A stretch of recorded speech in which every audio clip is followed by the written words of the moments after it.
place where they told you what to chase, told you how to run the race. Every move was on the page, but I didn't like their way. Had to fight and misbehave, had to find a way to change, had to leave to find my way. Hey guys, welcome back to my channel. Today, as the title of the video implies, we're going to be talking about 4 helpful tips for YouTubers. I'd say 4 things that I have learned from doing YouTube for about a year now.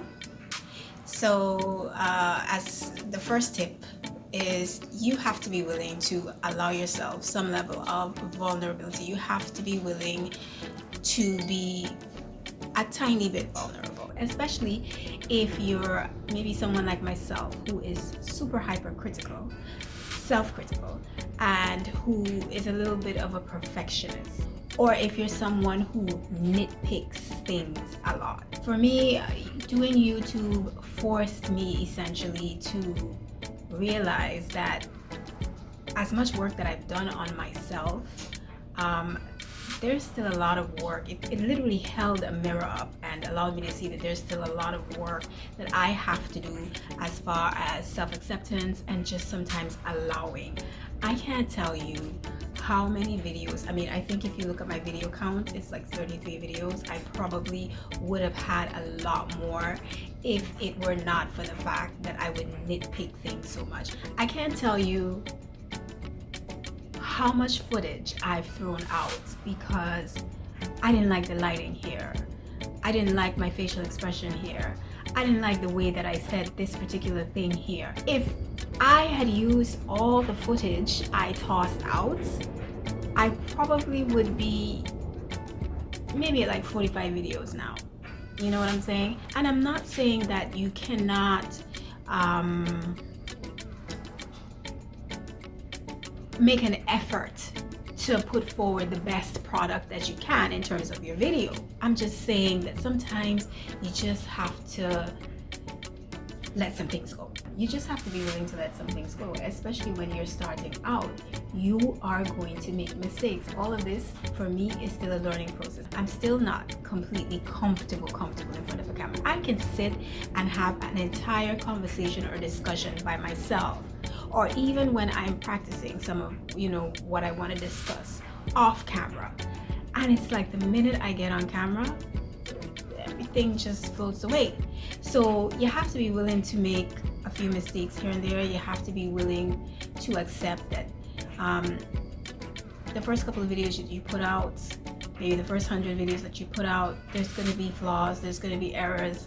It's not going to be perfection, and you have to be okay with that.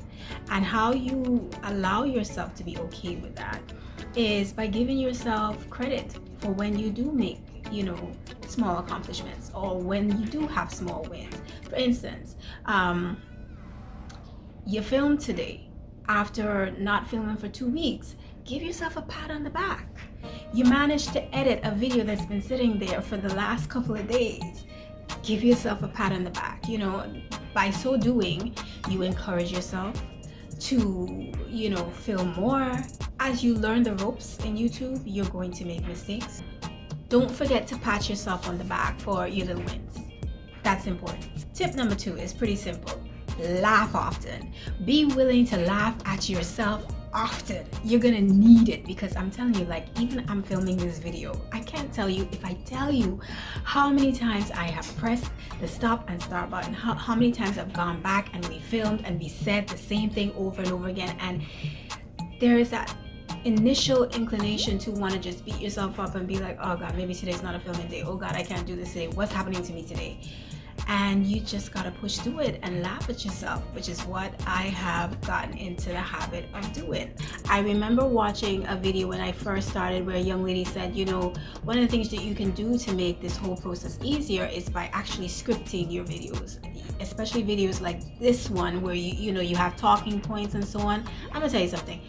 I do script my videos, but it still doesn't always work. And short of picking up the script and rereading, I just feel like having a script is helpful, but you know, understand that you're still, even with a script, even with all of that, you're still gonna make mistakes, and you have to be okay with that. So be willing to laugh at yourself often, be willing to have fun with the process, be willing to enjoy it, the highs, the lows, the challenges, the days when you don't feel like it, the days when you're coming back off of a hiatus and it's like, why am I even doing this? Enjoy all of it. Let your journey be the destination. Don't have in mind, I know some people, you know, they'll come into YouTube thinking, oh, this is a great side hustle. A lot of people preach this as something that you can do to make some extra money on the side. It's a lot of pressure. You know, it's a lot of pressure coming from that perspective, because when you make mistakes, you feel like maybe I feel like you're probably going to beat yourself up a little more. Just let this whole journey, this whole experience of doing YouTube be the destination. You know, keep that as the destination at the forefront of your mind, and I think you'll just have a lot more fun with it. So for point 3, understand that I mean always move in love, you know, but there's times when you're going to really have to develop some tough skin and just be like, I don't give a damn. For instance, I'm sure some seasoned YouTubers can attest to this, especially if your platform is one where you're sharing your truth or giving advice or that sort of thing. Some of us who come from a culture of silence or all things private, you may find it difficult sometimes to put some things out there because you're so afraid of what family or friends or people that know you or thought they knew you however long ago and still think that somehow you're in that same place, that same person, how they're going to react, what they're going to have to say. When you're first starting out on YouTube, you may be looking for people that you know, friends and family, to give you a certain support, or you may be afraid that when they see your videos, they're going to be super critical, or maybe they are super critical, or maybe every time you put a video out, someone has something negative to say or some sort of critique to give that's not necessarily constructive. Truthfully, you have to get to a place where you are willing to accept the fact that not every comment that's going to come your way is going to be supportive or constructive, and share your truth anyway. You can't be too overly concerned about what others think or about what others have to say about what you're doing or what you're putting out there. You just have to keep your vision on the dashboard and move in that direction. Now, I'm not saying if someone is willing to give constructive criticism, you can't take that, but you have to decide it for yourself at the end of the day what you will receive, what you will engage with. Tip 4 applies to those for whom the process of video production, lighting, editing, all that sort of setup might be relatively new. It's important that you identify and develop a process that works for you and stick to it. That can save you so much time and energy. Lighting, where you're going to film, your setup. It really helps, I found. And it also saves time if you kind of develop a process that works for you and you stick to it. I have avoided filming so many times because the thought of, okay, where am I going to film today? Or, oh God, wow, the lighting is an issue today. Or what background can I use today that won't be of an issue?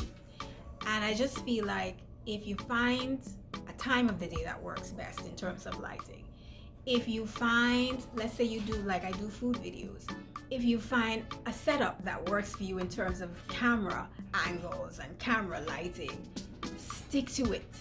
It just makes approaching a project so much easier when you know, okay, this is what I did the last time, it worked, I'm gonna do it this time, and just get straight to it. If every time you have to film a video, you have to figure things out, you're gonna find yourself sometimes unconsciously putting it off and putting it off and putting it off, and before you know it, 1 day, 2 days, 1 week, 2 weeks have gone by and no filming has taken place. Those are the 4 main points. One other thing that I'd like to say is just related to, you know, your own self-talk. One thing I would definitely suggest that you do, like, and this is coming from a place that I came across a video some time ago where someone was basically saying that, you know, not everyone's creative. And maybe you might be doing this and get to a place where you feel like, oh, I don't know what else to put out there. Maybe I'm not as creative as I thought I could be. I just want us all to know that we are all creative. We are all creative. How can a being,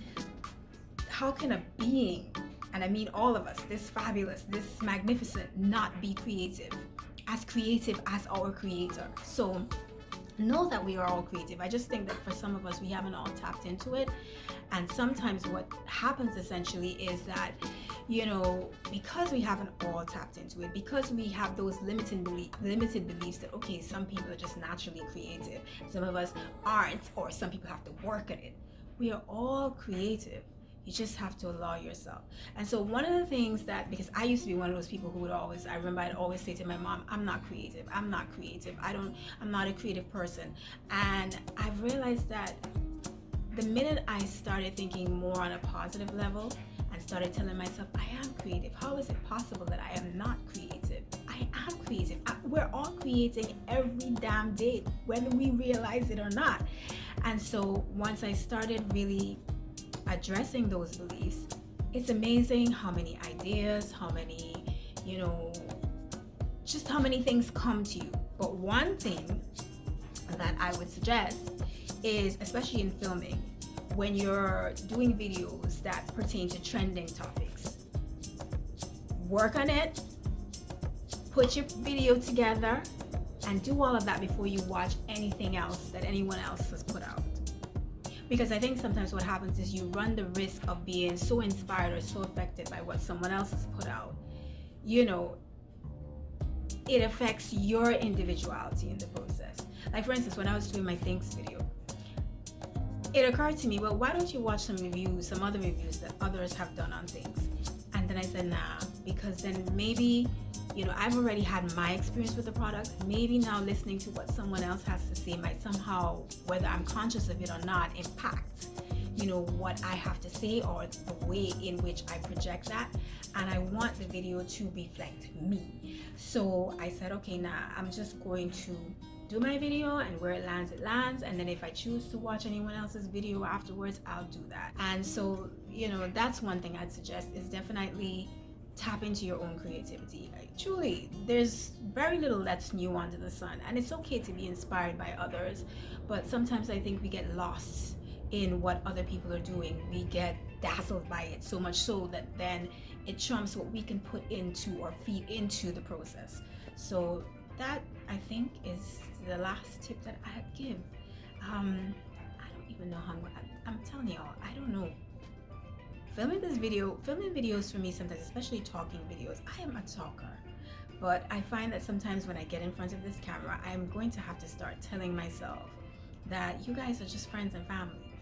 You know, just people that I can have a regular conversation with, because I find that especially when I start out, I make so many mistakes and I have to keep retracing myself and refilming. Anyways, thanks for watching, and I will see you next time. Caught up in a daydream, I beat my mind up there almost daily. It's how I pass time, no opinions safely. It's how I understand what I want in this place, see. Cause everybody wanna tell you bad things, what could go wrong, what fame brings. But success is a finicky thing, and if you ain't sure, no, it'll never be. I don't wanna